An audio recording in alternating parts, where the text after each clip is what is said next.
Waalaikum warahmatullahi wabarakatuh. Waalaikumsalam warahmatullahi wabarakatuh. Alhamdulillahi rabbil alamin.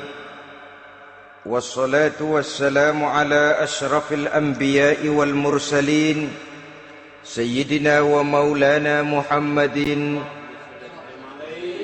wa ala alihi wa ashabihil mujahidin at-tahirin, amma ba'du. Saudara-saudara kaum muslimin seiman dan sekeyakinan yang berbahagia, pada suatu hari seketika sedang berkumpul dengan para sahabat, Rasulullah pernah memberikan peringatan. Beliau bersabda, yushiku an tada'a alaikumul umamu kama tada'al akalatu ala qas'atiha.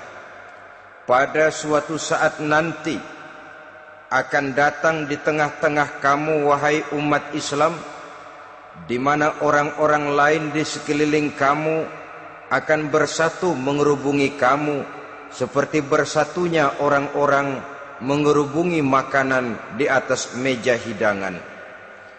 Akan datang satu saat nanti di mana kondisimu dikepung sedemikian rupa, yang barat mau menerkam, yang timur mau menghantam, yang selatan mau menginjak-injak, yang utara pun akan menjelajah.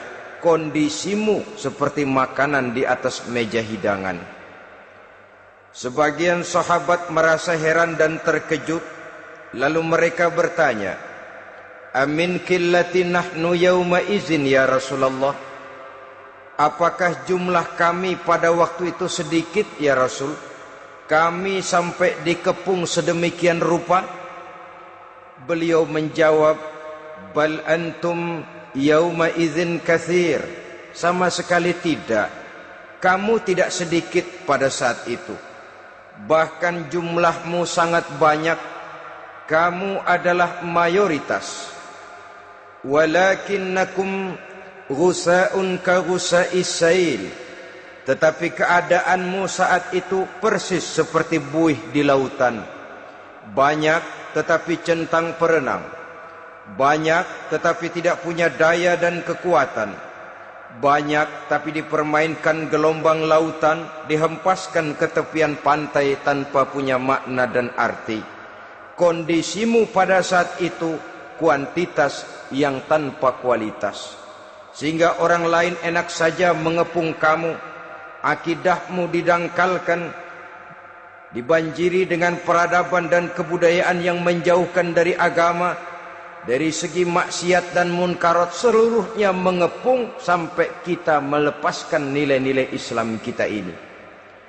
Dan celakanya, sambung beliau, wal yanzi'anna fi qulubi aduwikumul mahabata minkum. Akan dicabut kehebatanmu di mata musuh-musuhmu, sehingga pada saat seperti itu orang lain memandangmu umat Islam enteng saja, remeh saja, tidak ada apa-apanya. Sudahlah, pokoknya umat Islam sikat saja. Umat Islam enteng, umat Islam kecil, umat Islam tidak ada apa-apanya. Alangkah ironinya, alangkah menyedihkannya, memilukan dan sekaligus memalukan. Umat yang mayoritas ini dipermainkan oleh yang minoritas. Umat yang jumlahnya terbesar, terbanyak, bahkan konon menurut catatan sampai 90%, tapi dipermainkan oleh mereka kelompok-kelompok kecil ini. Wal yakzifanna fi qulubikumul wahn. Pada saat itu di hatimu dicampakkanlah penyakit wahan. Sahabat kemudian bertanya, wa mal wahnu ya Rasulullah? Apakah penyakit wahan itu ya Rasul? Beliau menjawab, hubbud dunya wa karahiyatul maut. Penyakit wahan itu tidak lain hubbud dunya wa karahiyatul maut. Terlalu cinta kepada dunia dan terlalu takut kepada mati. Materialistis dan takut resiko. Dua penyakit inilah yang menyebabkan walaupun umat ini mayoritas, tapi dipermainkan oleh yang minoritas. Walaupun dia golongan terbesar, tapi nasibnya seperti makanan di atas meja makan. Dari segala macam penjuru mau menghantam dia. Saudara-saudara kaum muslimin yang berbahagia, ini merupakan analisa sosial bahwa pada satu saat nanti akan terjadi di tengah-tengah umat di mana kita dihantam dan diserbu dari segala macam penjuru. Akidah didangkalkan, peradaban dan kebudayaan dirusak, makanan dan minuman diracuni, pakaian ditelanjangi dan lain sebagainya, sampai kita melepaskan nilai Islam yang kita cintai ini. Kondisi sosial ini satu saat akan datang kepada kita. Demikian analisa dan peringatan dari Rasulullah sallallahu alaihi wasallam. Marilah sekarang kita melihat, adalah benar bahwa di zaman sekarang kita insya Allah tidak akan mengalami perang Badar sehebat yang pernah dialami oleh Rasul dan para sahabatnya. Tetapi sesungguhnya perang yang kita hadapi di zaman sekarang ini tidak kalah hebatnya dengan perang Badar, tidak kurang dahsyatnya dengan perang Uhud, tidak kurang ngerinya dari perang Khandaq. Hanya saja yang kita hadapi sekarang ini bukan ujung pedang, bukan ujung tombak, bukan ujung panah. Yang kita hadapi sekarang ini adalah perang akidah, perang ideologi, perang mempertahankan keyakinan. Yang kalau kita kalah sekarang, kita memang masih beragama. Tetapi anak kita, cucu kita, generasi yang akan hidup 5, 10, 20, 30 tahun yang akan datang, wallahu a'lam bissawab. Islam, saudara-saudaraku, tidak mungkin hilang dari dunia. Tetapi tidak mustahil Islam gulung tikar dari desa kita. Tidak mustahil Islam gulung tikar dari kampung dan kota kita, jikalau kita tidak menjaganya, jikalau kita tidak memeliharanya, bahkan jikalau kita tidak mewariskannya kepada anak-anak kita, generasi yang akan datang. Marilah kita mengingat sejenak bagaimana Islam di Spanyol yang pernah jaya, pernah mewarnai daratan Eropa, dan yang sekarang hanya sekedar tinggal ceritanya saja. Ini pernah diperingatkan oleh Rasul dalam satu hadis, sayati ala ummati zamanun la yabqal Islam illa ismun wala minal Quran illa rasmun. Akan datang satu masa di tengah umatku di mana pada masa itu Islam ada tapi hanya tinggal sekedar namanya saja, dan Quran pun ada tapi cuma sekedar tinggal tulisannya saja. Apabila kita tidak mewariskan ini kepada generasi yang akan datang, maka serbuan-serbuan dari berbagai macam penjuru dari hari ke hari semakin kita rasakan kehebatannya. Tidak mustahil sejarah Spanyol akan terjadi di desa kita, akan terjadi di kampung kita, akan terjadi di kota kita. Orang Spanyol kalau mereka cerita kepada anaknya, mereka akan cerita, "Nak, di sini dulu ada masjid." Kapan, Pak? Dulu bener dah. Banyak orang Islam kalau hari Jumat pada sembahyang, kapan itu, Pak? Dulu sekali. Sekarang cuma sekedar tinggal ceritanya saja. Bukankah sesuatu yang sangat tidak mustahil apabila kita tidak menjaga dan mewariskan Islam ini kepada generasi yang akan datang? Maka serbuan-serbuan akan membawakan hasil yang diinginkan oleh para penyerbu itu tadi.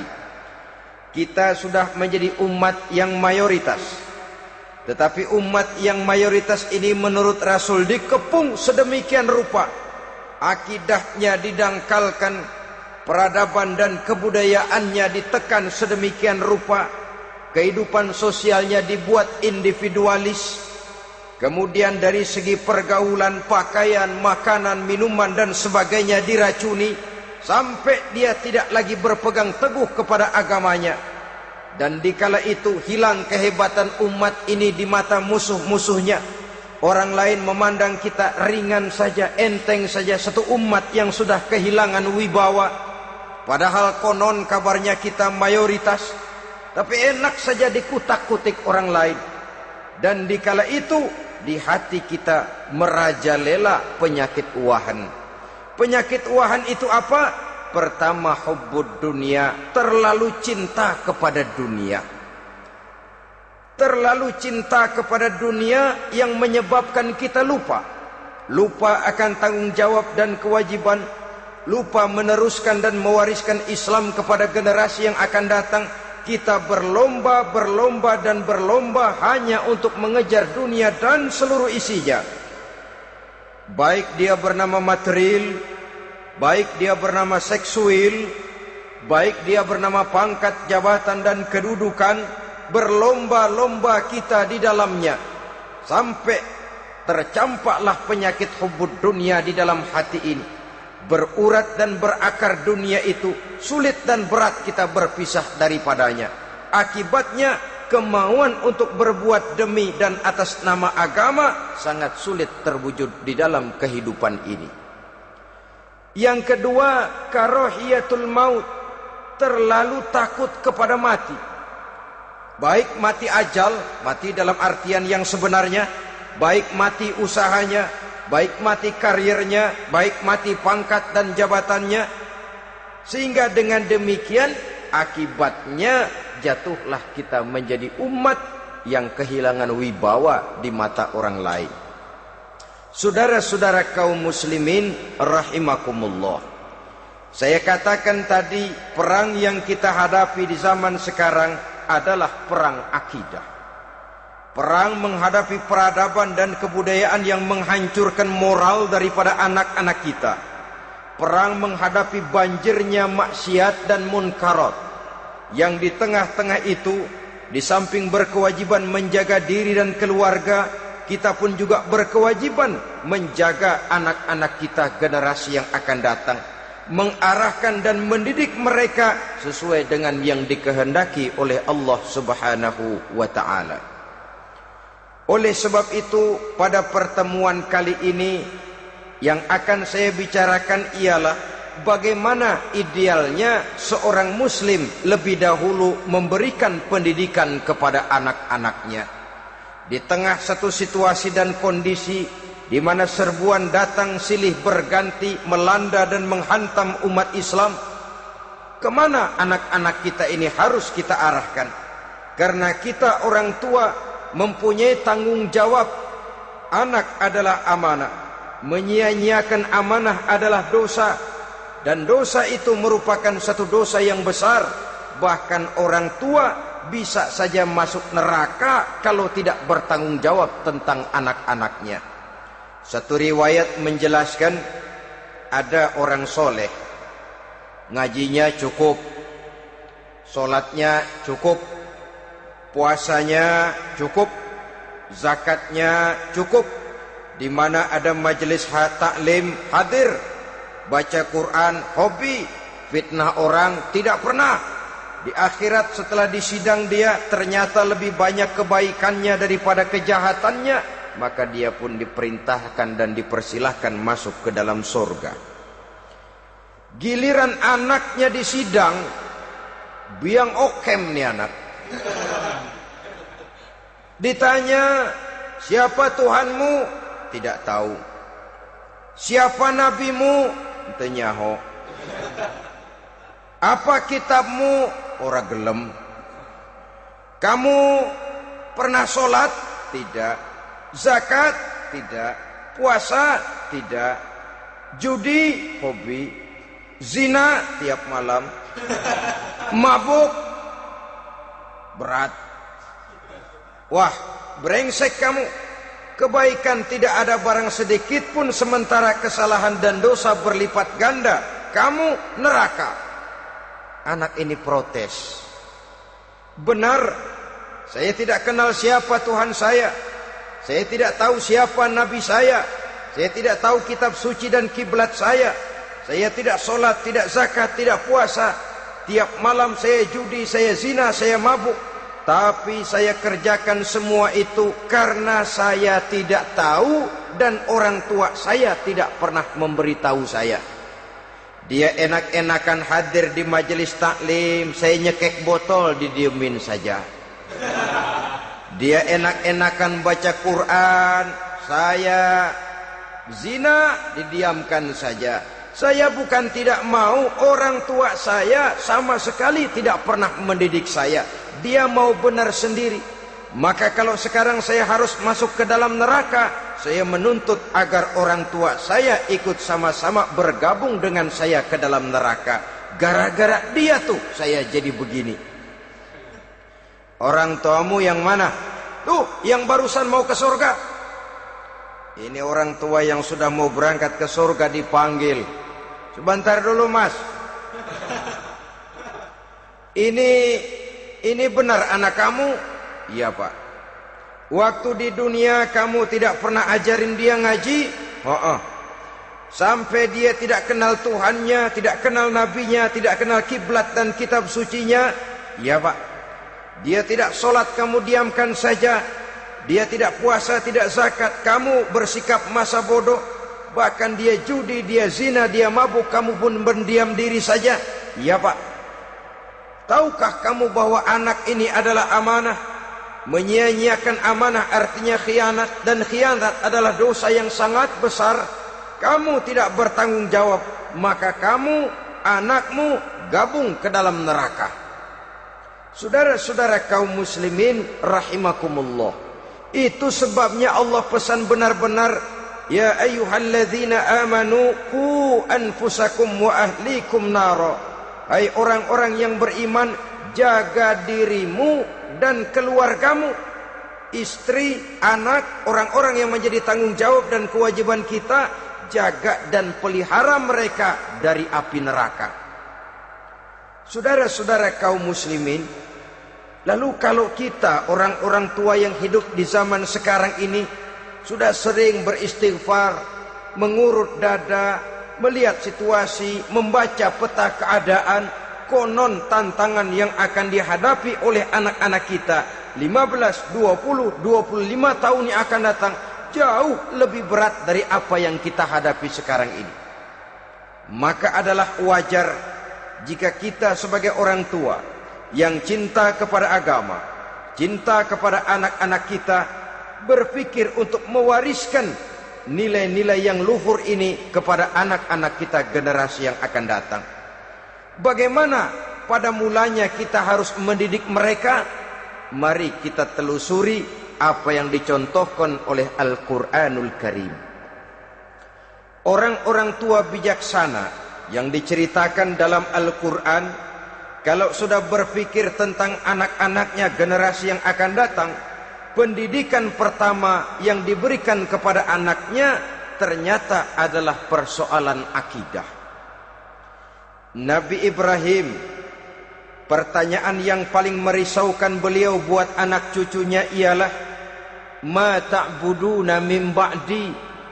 Saudara bisa lihat surah Al-Baqarah ayat 133. Anak-anakku, kalau pada satu saat nanti aku, ayahmu ini sudah tidak ada lagi, meninggalkan kamu semua, meninggalkan kehidupan dunia ini, ma ta'buduna min ba'di, apa yang akan kamu sembah nak kalau ayah sudah tidak ada lagi? Jikalau ayahmu sekarang masih rajin ke masjid, melakukan rukuk dan sujud, i'tikaf dan membaca Quran, kalau satu saat ayahmu meninggalkan dunia ini, masihkah engkau mau ke dalam masjid? Masihkah engkau rukuk dan sujud? Masihkah engkau i'tikaf? Ma ta'buduna min ba'di, apa yang akan kamu sembah kalau aku ayahmu tidak ada lagi nak? Ditanamkan bukan hanya keyakinan bertauhid, sekaligus juga menyembah kepada Allah yang kita yakinkan dengan tauhid itu tadi. Bukankah berbeda dengan kita kebanyakan orang tua sekarang?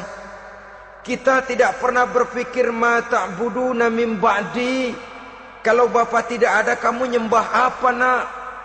Kita orang tua sekarang pagi-pagi malah berpikir, ma ta'kuluna min ba'di.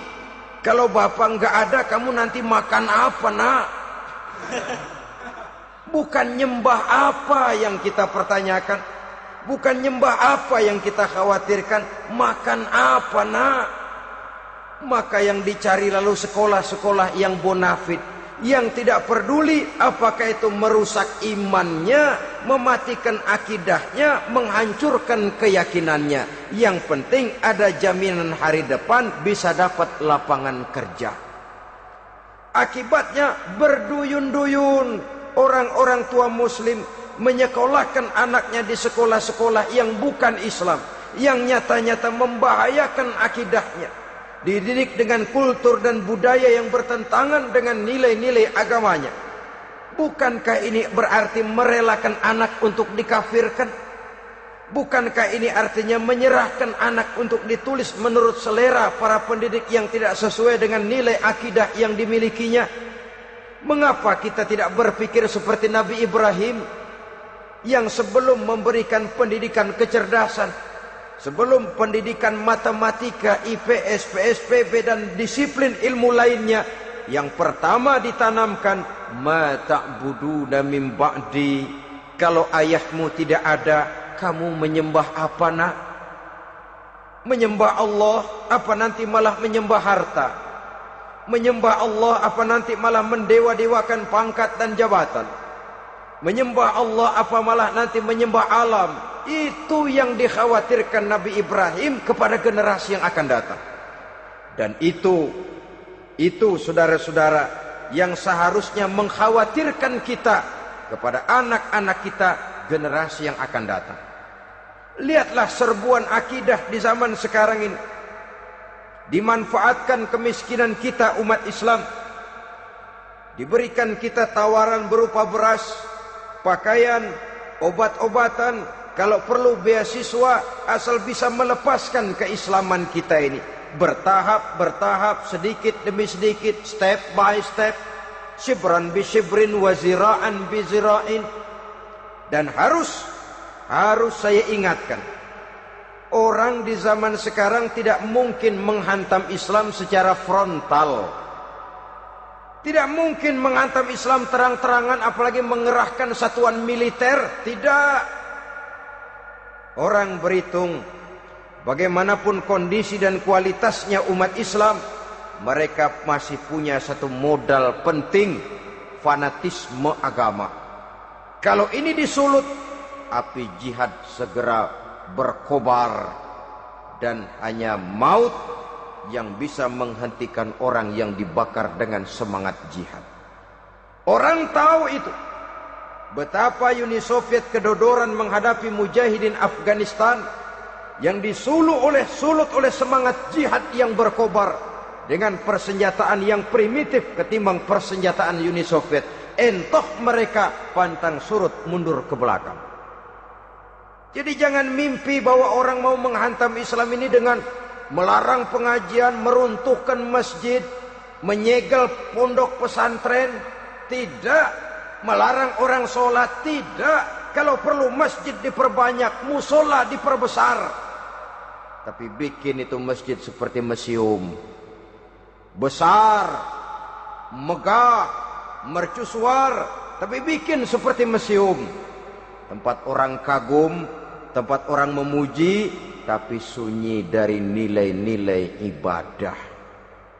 Saudara-saudara kaum muslimin, untuk sampai kepada penghantaman akidah, jalan yang paling mudah dirintis sekarang ini secara bertahap dan sistematis, memisahkan umat Islam dari Islamnya. Biarkan mereka bernama Muslim. Biarkan di atas kartu penduduknya tertulis agama Islam. Tapi tanamkan budaya-budaya yang menyebabkan cara bergaul mereka, cara berumah tangga mereka, cara bertetangga mereka, sampai kepada cara mereka berpakaian, cara mereka bergaul, cara mereka makan dan minum, cara mereka mendidik dan menyekolahkan anak, sama sekali tidak lagi mencerminkan nilai-nilai yang Islami. Itu sudah satu usaha yang paling praktis, memisahkan umat Islam dengan Islamnya.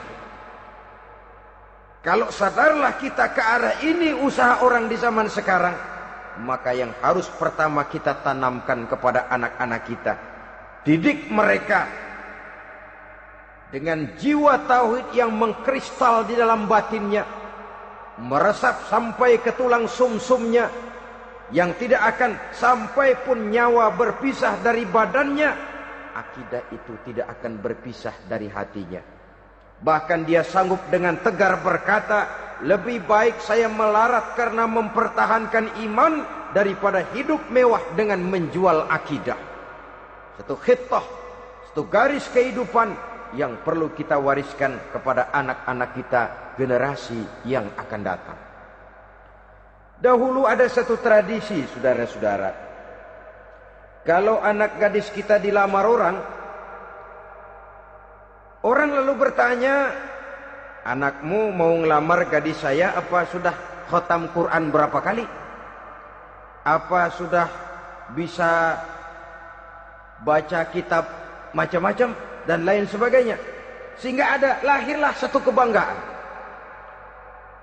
Apapun motifnya, tapi pertanyaan semacam ini zaman sekarang sudah langka. Paling-paling yang ditanya kalau anaknya dilamar orang, anakmu kerja di mana? Gajinya sebulan berapa? Kendaraannya bebek apa soang? Apa-apa? Itu yang kita pertanyakan, berkisar di seputar materi, kerja, job, status sosial, dan lain sebagainya. Perkara bisa baca Quran atau tidak, nomor 18. Perkara sembahyangnya rajin apa tidak, nomor 36. Saudara hadirin, akibatnya terjadi pergeseran nilai.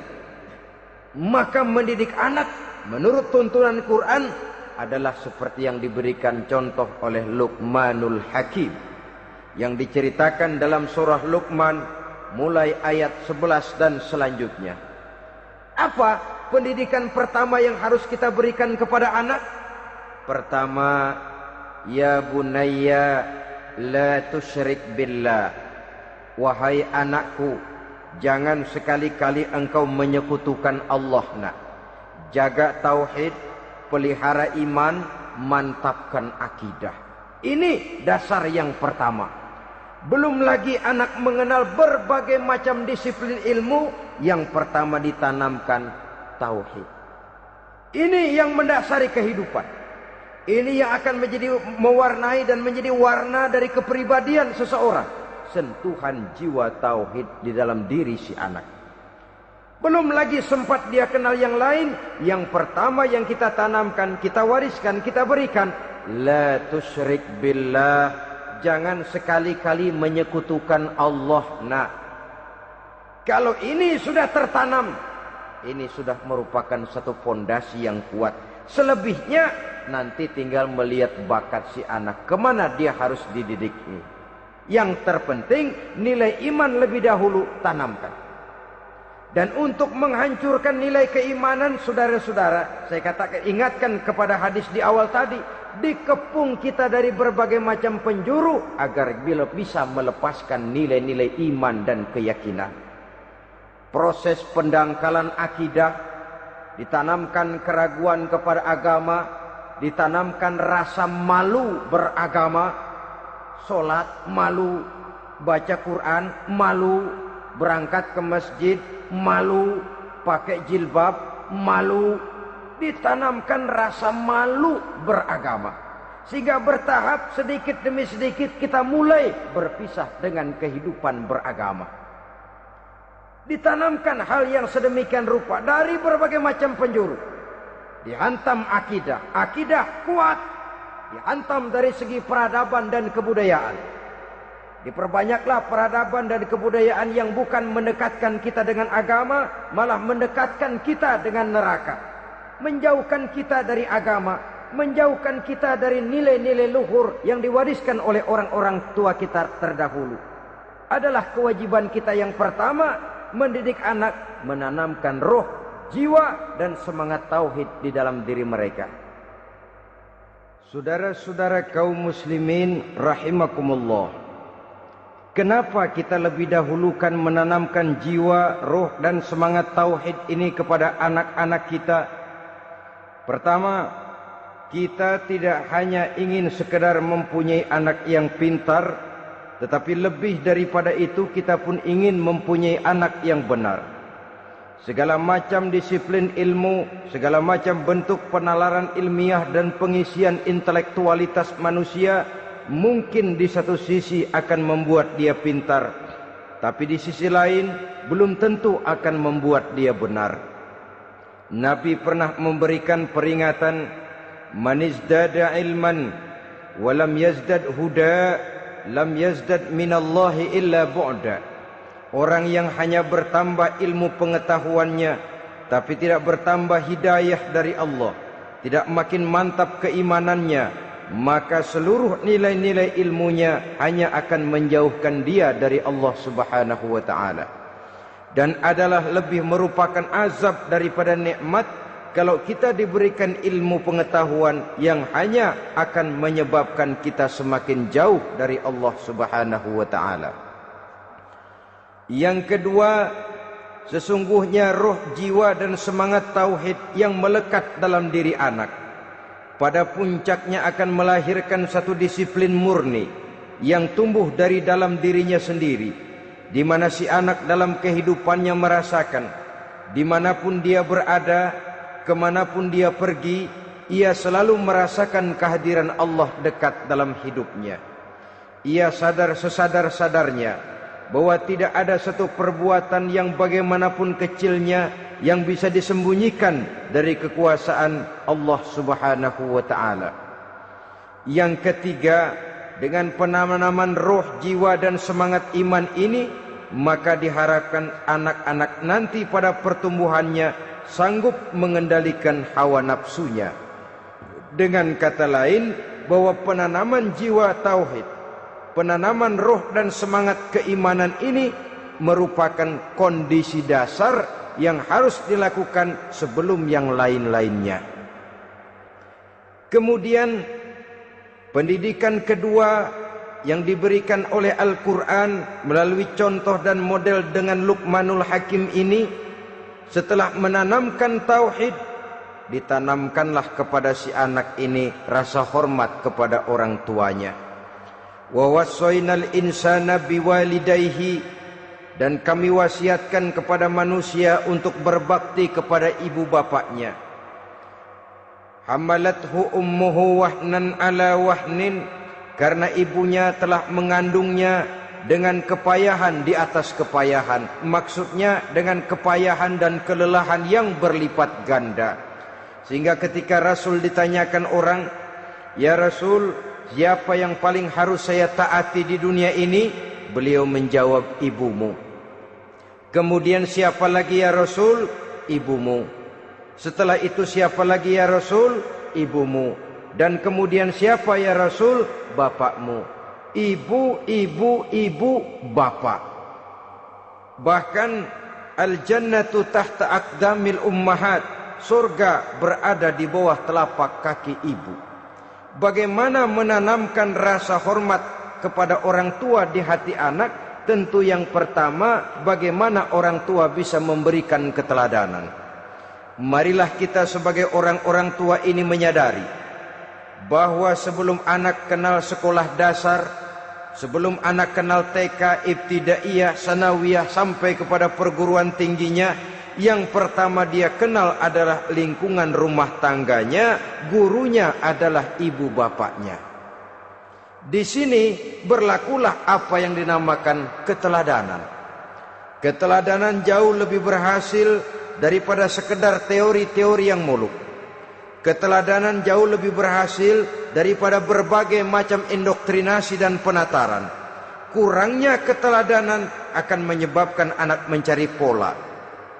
Apabila kita orang tua ini tidak bisa memberikan keteladanan yang baik kepada anak-anak kita, maka pada suatu saat anak-anak akan menganggap enteng dan kehilangan wibawa kita sebagai orang tua di mata mereka. Dikala itu akan sangat sulit kita membentuk kepribadian mereka. Bukankah di zaman sekarang ini kita banyak mengalami krisis wibawa, krisis figur? Ada yang karena rapotnya merah melulu, gurunya dikeroyokin. Pak guru pulang sekolah dicegat. Bahkan nyaris ada orang tua pernah dibunuh oleh anaknya sendiri. Dan lain sebagainya, kasus-kasus yang sebenarnya tidak perlu terjadi. Karena memang bukan saja bertentangan dengan nilai budaya kita sebagai bangsa, tapi juga bertentangan dengan ajaran agama kita sendiri. Krisis wibawa, krisis figur, yang juga akibatnya harus kita sadari banyak faktor yang membentuk kepribadian anak. Pergaulannya, yang dibacanya, yang ditontonnya, yang disaksikannya di dalam kehidupan. Benar kita menyekolahkan mereka, tapi berapa jam mereka di sekolah? 6 jam, 7 jam paling lama. Sedangkan mereka hidup satu hari satu malam 24 jam. Kalau cuma 7 jam di sekolah, ini berarti lebih banyak dia di luar sekolah. Dan di luar sekolah itu artinya ya rumah tangganya, ya temannya, ya lingkungan di mana dia tinggal, yang seluruhnya sangat besar pengaruhnya dalam ikut membentuk kepribadian anak-anak kita.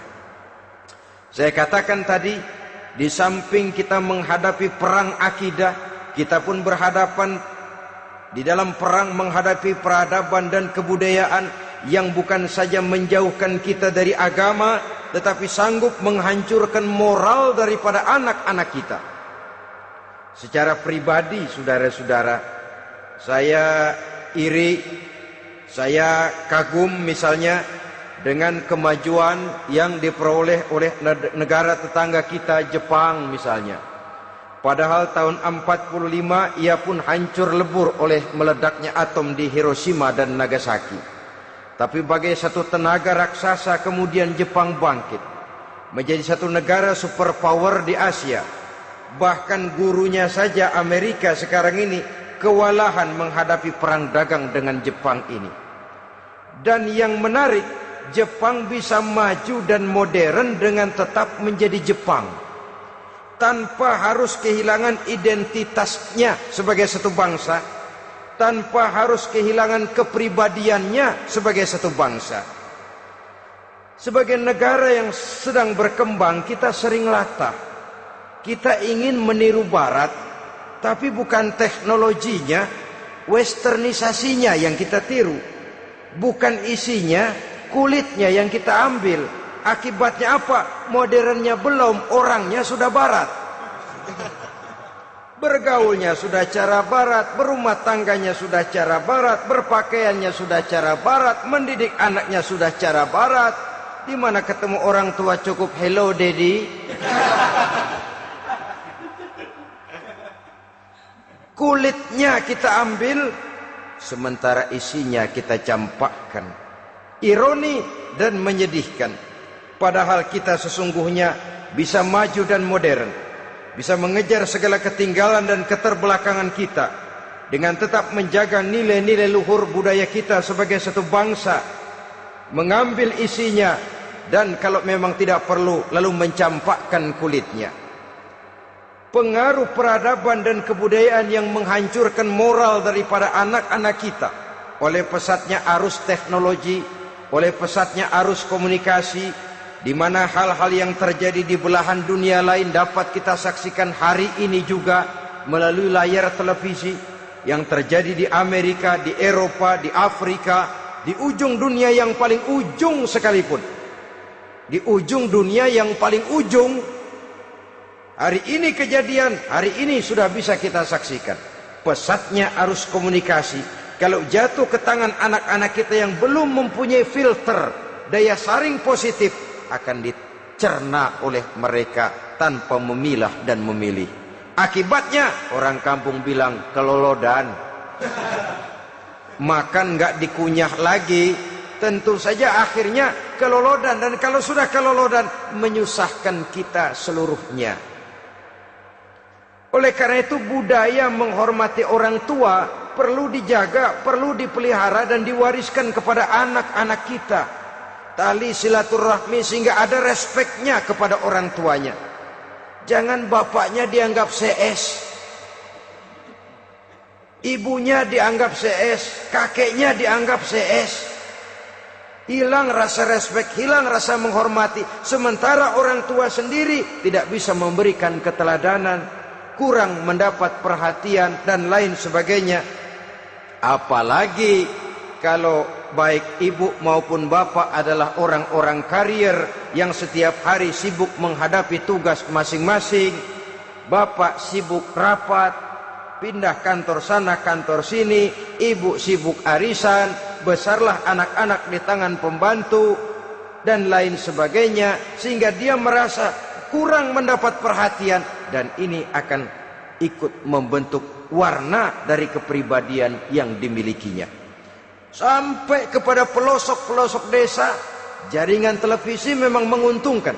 Tapi kalau sudah sampai kepada menayangkan budaya-budaya yang tidak sesuai dengan pola di mana mereka tinggal, pola lingkungannya, dan ingin mereka terapkan dalam kehidupan, ironi dan menyedihkan.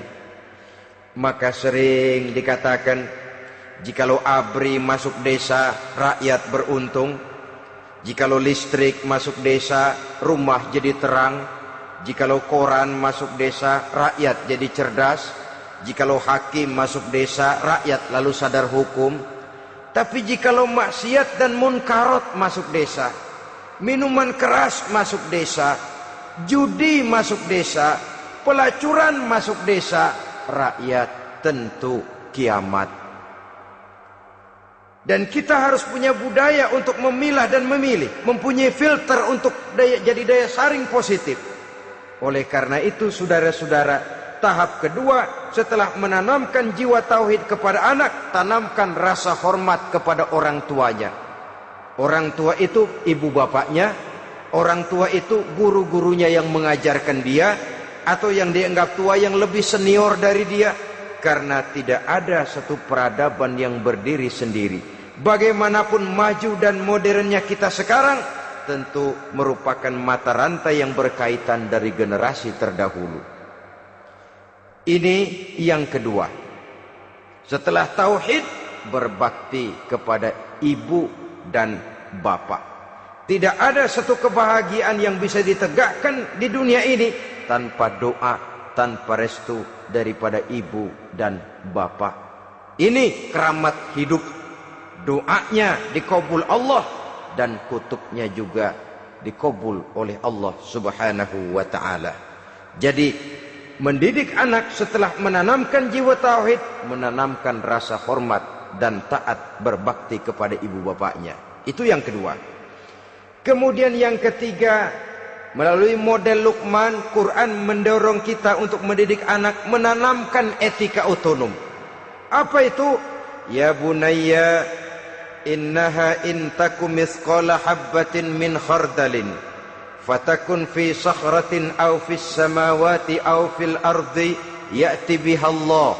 Wahai anakku, sesungguhnya kalau ada satu kebaikan yang kamu kerjakan, kecil, tidak nampak oleh pandangan mata yang zahir, yang kecil itu tersembunyi di puncak langit, di dasar bumi yang paling dalam, atau di tengah batu hitam sekalipun, Allah pasti mengetahuinya dan pasti akan memberikan balasan yang seadil-adilnya.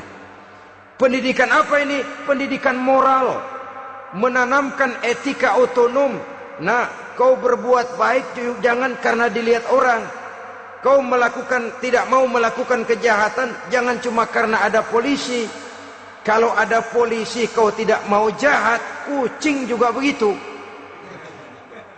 Coba lihat kucing, taruh ikan asin di piring kaleng, tongkrongin. Aduh, kucing kalem, sopan, tenang. Sedikit kita lengah, habis ikan digarap. Tapi ditanamkan satu kesadaran, kemanapun kau pergi, apapun yang kau kerjakan, tersembunyi di tengah batu, di dasar bumi, di puncak langit, Allah pasti tahu. Dalam bahasa yang ringan, kita ini diawasi oleh dua hiperkomputer yang maha sensitif. Produksi langit mereknya Rokib dan Atid. Itu komputer yang sangat peka dan sensitif. Jangankan kita berbuat, kita berniat baik saja, komputer sudah nyatat sendiri.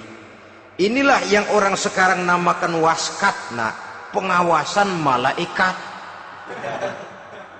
Kalau hidup sudah merasa diawasi oleh malaikat, waskat berhasil.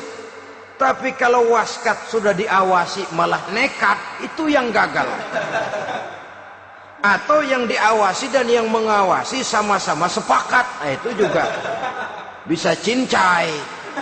Saudara-saudara kaum muslimin rahimakumullah, waskat dalam pengertian kita muslim, bagaimana hidup ini merasakan diawasi oleh malaikat. Intelektualitas yang tinggi sekalipun, IQ yang nilainya plus sekalipun, disiplin ilmu yang bagaimanapun banyak yang memenuhi benak kita, tanpa diiringi oleh etika otonom, orang sering mencari celah dan kesempatan. Mencari celah dan kesempatan. Tapi kalau sudah merasa, kemanapun saya pergi, dimanapun saya berada, kebaikan bagaimanapun sekecilnya saya lakukan, toh Allah pasti akan memberikan balasan. In khairan fa khairun, wa in syarran fa syarrun. Jikalau baik, baik balasan yang kita terima. Jikalau jahat, jahat kejahatan yang kita terima. Kalau sudah ke arah ini kita berpikir, maka sesungguhnya kalau kita berbuat baik kepada orang lain, hakikatnya kita sudah berbuat baik kepada diri kita sendiri. Lalu tidak ada merasa rugi berbuat baik kepada orang. Karena manakala dia melakukan kebaikan kepada orang lain, artinya dia sudah berbuat baik untuk dirinya sendiri. Jadi setelah tauhid, kemudian berbakti kepada ibu bapak, yang ketiga baru pendidikan tentang akhlak, tentang moral. Pola ini yang sering terlupakan oleh kita, bahwa bagi kita itu pendidikan tidak lain upaya mencerdaskan otak anak. Jangan sampai sebab ini kelihatannya pembangunan makin maju, persaingan hidup makin tajam, tensi ekonomi semakin tinggi, sementara jumlah tenaga kerja dengan lapangan kerja yang tersedia jauh dari mencukupi. Jikalau tidak membekali anak dengan pendidikan yang menunjang lapangan pekerjaan, orang tua khawatir, takut sekali anaknya jadi gelandangan. Dikhawatirkannya kehidupan dunia ini, sementara dia lupa kalau anaknya bisa jadi gelandangan di akhirat. Padahal selama-lamanya gelandangan di dunia, paling seumur manusia itu 60 tahun, 70 tahun lah umur orang sekarang. 70 itu sudah luar biasa itu. Tapi kalau harus menggelandang di akhirat, menjadi gelandangan di akhirat, alangkah menyedihkannya. Apakah akan kita korbankan satu kehidupan yang langgeng, abadi, cuma karena tertipu oleh fata morgana dan kamuflase?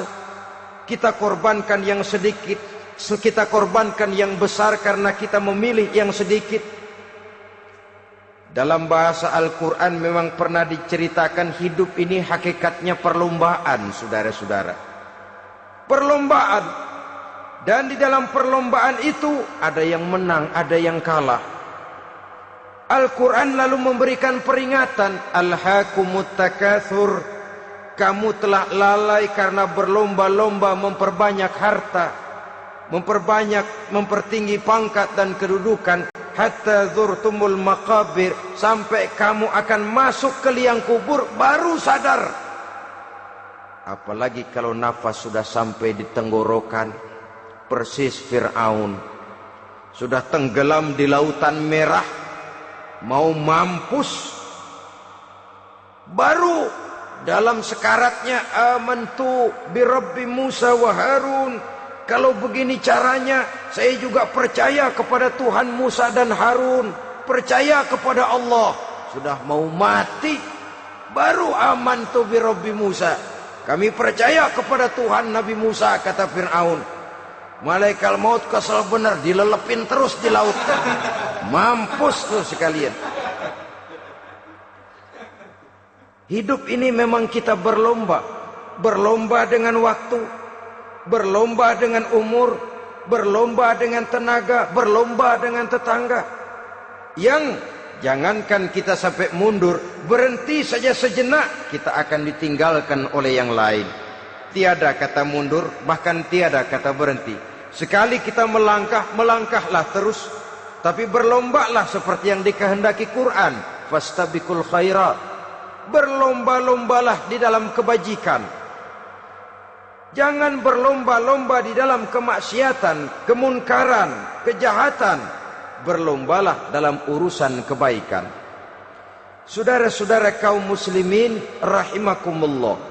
Tauhid, berbakti kepada ibu bapa, kemudian pendidikan tentang moral. Apabila pendidikan tentang moral sudah tertanam, barulah lihat bakat si anak. Kemana bakatnya? Anak saya kelihatannya dari kecil demennya main bedil-bedilan saja. Abri kali itu. Kirim ke Magelang, masukkan akabri. Tapi dengan syarat 3 itu tadi. Iman sudah tertanam, rasa bakti kepada ibu bapak sudah ada, dan punya nilai moral.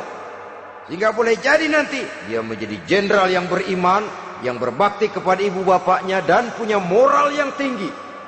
Kan lebih baik rakyat rendah tapi akhlaknya tinggi, daripada pejabat tinggi tapi moralnya rendah. Jauh lebih baik rakyat rendah punya moral tinggi ketimbang pejabat tinggi punya moral rendah. Nilai moral ini yang jadi ukuran dan barometer di masyarakat. Yang ini yang sering kita lupakan, bahwa kehancuran satu bangsa dimanapun di dunia ini selalu dimulai dengan kehancuran moral daripada bangsa itu sendiri. Sekarang membina nilai moral ini berat. Gadis kita, remaja, putri, diberikan pakaian jilbab, mungkin dia sendiri masih setengah-setengah, ditambah lagi oleh ledekan temennya. Jilbab lah kuno, bau sorga lah, bau masjid lah, bau menyan lah. Ditanamkan rasa malu untuk hidup dekat dengan agama. Kalau moral semacam ini sudah tertanam, sedikit demi sedikit kita mulai mengucapkan selamat tinggal kepada agama. Dan kemalangan apa yang lebih malang kalau kita sudah jauh dari agama ini? Bukankah Islam telah menyelamatkan manusia dari penyakit jahiliyah dan membawanya kepada satu kehidupan yang maju dan modern? Kalau kita tinggalkan Islam ini, bukankah artinya kita akan kembali kepada satu zaman jahiliyah? Hanya saja jahiliyah itu berada di abad modern. Versinya tentu lebih modern. Kalau zaman jahiliyah dulu mabuknya pakai arak, zaman sekarang sudah macam-macam orang bisa mabuk. Kalau zaman jahiliyah dulu anak perempuan dikubur hidup-hidup, zaman sekarang kadang-kadang belum sempat lahir ke dunia, malah sudah dibunuh lebih dahulu. Versinya saja yang berbeda. Kalau di zaman jahiliyah dahulu manusia menyembah batu yang bernama Latta, Uzza, Manat, dan Hubal. Di zaman jahiliyah modern sekarang ini, orang sering menyembah kepala bagiannya, sering menyembah atasannya, sering menyembah komputer, sering menyembah teknologi modern yang lebih diyakininya daripada Allah sebagai keyakinan sentral di dalam hidupnya. Saudara-saudara kaum muslimin rahimakumullah. Jadi yang ketiga, nilai moral yang ditanamkan kepada anak-anak kita supaya dia bisa menghadapi tantangan-tantangan hidup yang semakin berat ini dengan tetap berpegang teguh kepada nilai-nilai moral yang diwarnai oleh jiwa keimanannya yang bersumber dari ajaran agamanya. 3. Kemudian yang keempat, barulah tatanan kehidupan sehari-hari. Apa kata Luqman?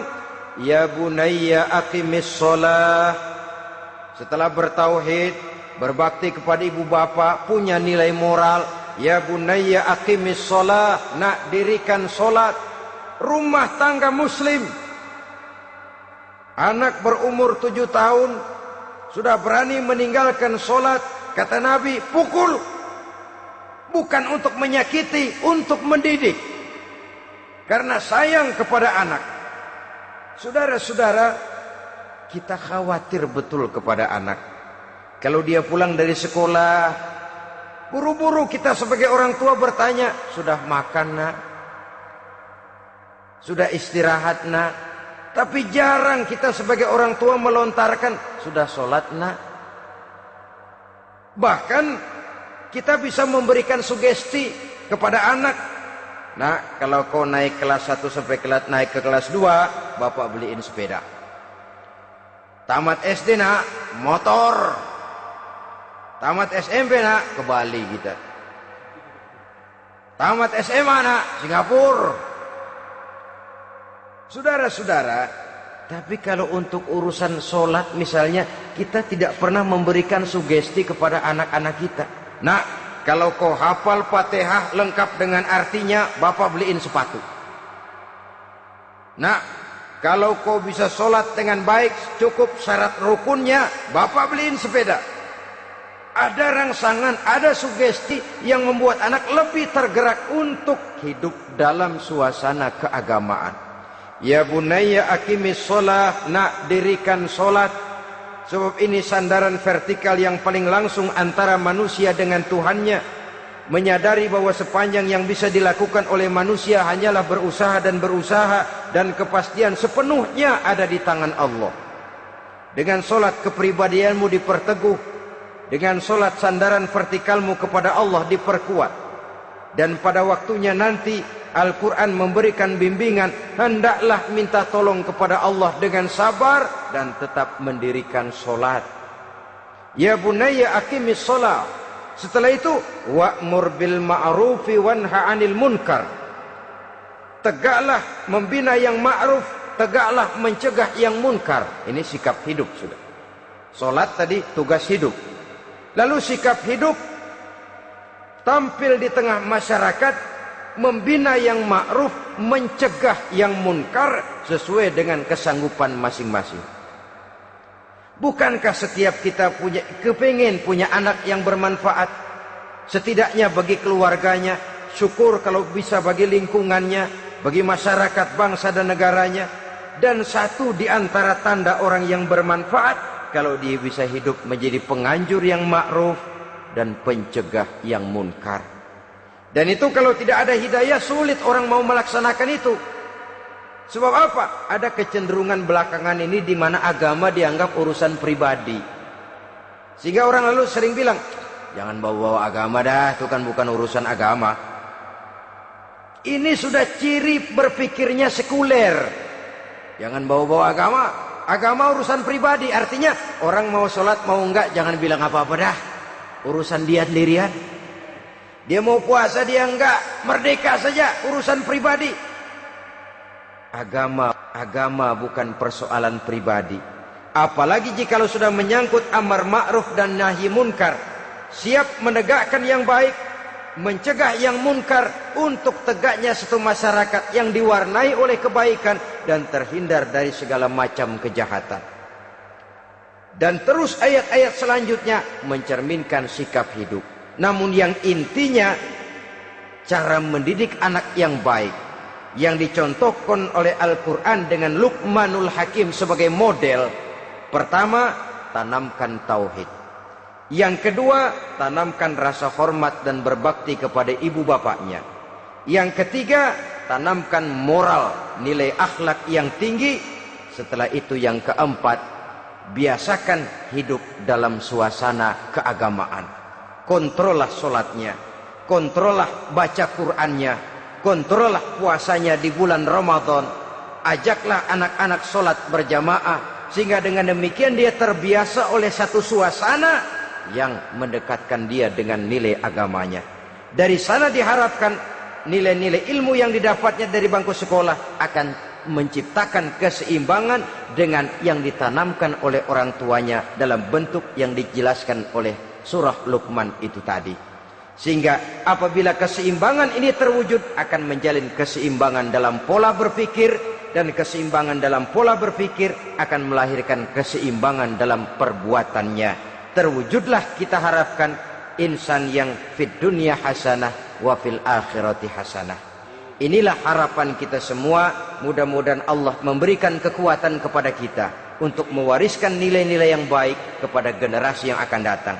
Sehingga esok harus lebih baik daripada hari ini, dan lusa harus lebih baik daripada hari esok. Terima kasih atas perhatian saudara. Mohon maaf atas segala kekurangan. Usikum wa nafsi bitaqwallah. Wassalamualaikum warahmatullahi wabarakatuh.